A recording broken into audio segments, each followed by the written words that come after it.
ఒకరోజు ఉదయం నేను లేచిన వెంటనే మంచం మీద నుంచి తీసి నా కాళ్ళు కింద పెట్టినప్పుడు నాకెందుకో ఒక న్యూస్ పేపర్ మీద నేను కాళ్ళు పెట్టినట్టుగా నాకు అనిపించింది.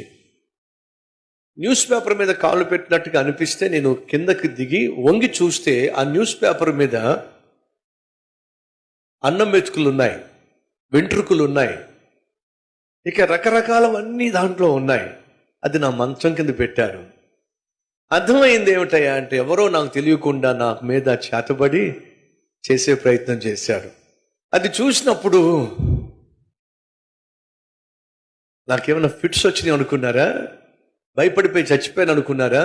అది చూసి నవ్వుకొని ఆ పేపరు, ఆ వెంట్రుకలు, ఆ అన్నం, ఆ మెతుకులు అవన్నీ తీసుకెళ్ళి డస్ట్బిన్లో పడేసా. కారణం ఏమిటి? ఇవేవి కూడా నా మీద ప్రభావము చూపలేదు.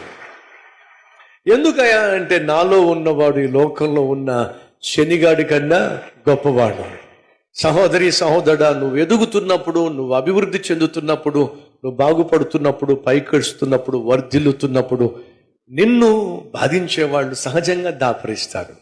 నీ పత్రాన్ని చూసేవాళ్ళు సహజంగా దాపరిస్తారు. వాళ్ళు ఒకవేళ డైరెక్ట్గా కావచ్చు, ఇండైరెక్ట్గా కావచ్చు, నీ గురించి తప్పుగా కామెంట్లు చేసినా, వాళ్ళని ఎదుట మంచి స్నేహితులుగా కనిపిస్తున్నప్పటికీ కూడా నీ వెనుక గోతులు తవ్వుతున్నా నువ్వు నిరుత్సాహపడాల్సిన అవసరం లేదు, భయపడాల్సిన అవసరం లేదు.